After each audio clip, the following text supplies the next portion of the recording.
In the early 1800s, the Grimm brothers wrote some beautiful storytelling fables. One of them was Snow White, very famous, Rumpelstiltskin, but a little known fairy tale that they wrote was The Frog Prince. Now, that story in particular has an analogy that can be used in business today. And for those of you who don't remember The Frog Prince, a king gives his beautiful daughter, princess, a golden ball to play with, and the ball ends up in the bottom of a pond. She looks around for help, can't find anybody to help get that ball out of the pond. And she hears a voice coming from the weeds saying, I can help you get that ball. She looks around, doesn't see anything, looks down and sees an ugly green frog. And the frog says, I can help get that ball out of the pond, but in return, I want a favor. I'd like to be your friend and I'd like to have dinner at the castle and maybe sleep on a pillow in your room. In her haste and greed, she agrees. The frog brings the ball back and she takes off with not so much as a simple thank you. The princess then at the dinner table is surprised to see that the frog shows up and says, I'm here for dinner.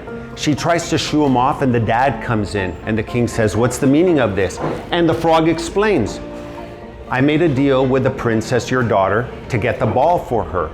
But now she doesn't want anything to do with me. All I wanted to do was have dinner and become her friend.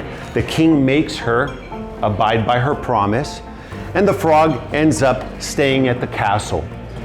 The princess wants nothing to do with him. This goes on for a few days. Eventually she feels bad and when the prince is asleep, she gives him a little kiss. The next morning when she wakes up, that frog has become a prince. Now, how does that tie into business? Well, in business sometimes not every client is ideal. We have to kiss a lot of frogs. Sometimes those frogs do become good clients. Sometimes they don't, but it's not about trying to avoid having to kiss a frog, and it's not just about clients. How many here have had a bad vendor in the past? I know I have.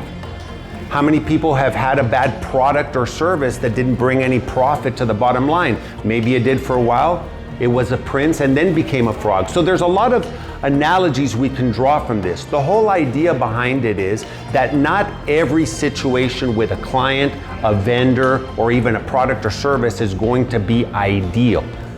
So you have to kiss a lot of frogs. And when you do, at least have the courtesy of wiping your mouth.